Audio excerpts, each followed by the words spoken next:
The plight of Penacony cannot be salvaged by the harmony.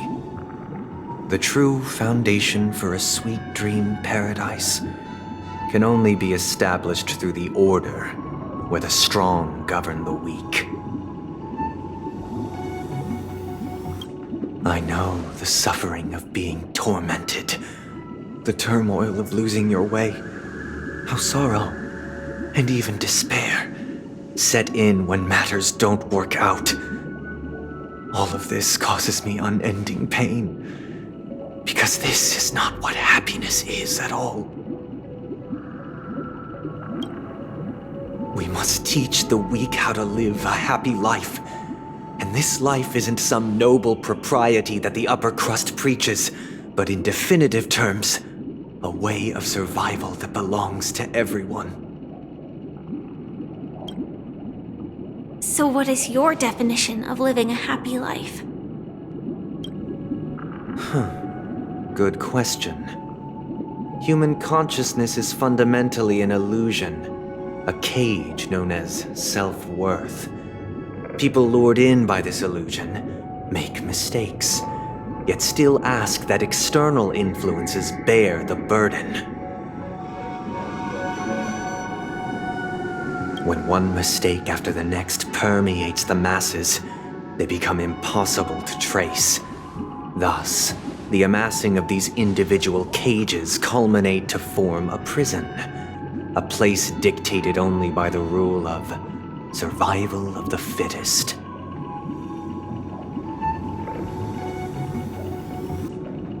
Nature is always accompanied by predation and sacrifice. Its antithesis is known as order. That is what I want to do. Unite people's happiness under the banner of order. They won't need to make bitter choices any longer, nor face the weaknesses of humanity. They can cast aside their primal instincts to build a haven for mankind. Simply describing thoughts is far too abstract, so allow me to provide a simple example. As you all may know, there are societal norms like weekends and long weekends that exist on some worlds.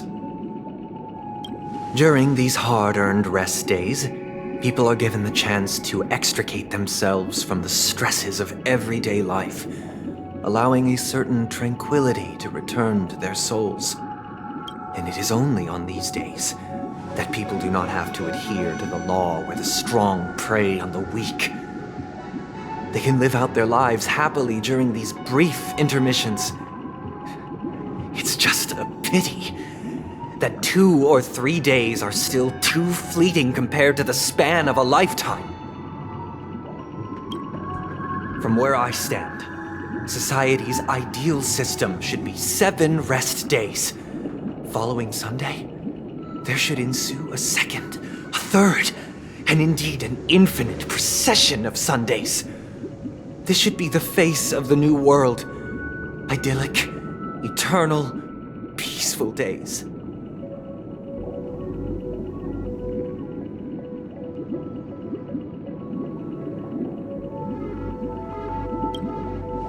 And thus, every person can return to their base selves in this utopia. Some gaze in reverence at the stars, pouring their whole beings into calculating the distance between us and the isolated world of Pagana. Meanwhile, some seek refuge in quiet corners, holding one another, unencumbered by the chains of unwelcome obligations. There would be no need to bear the hardships of reality. Only in this way can humanity face the inevitable end with the purest of spirit, living a life of dignity. This is what it is to live in bliss.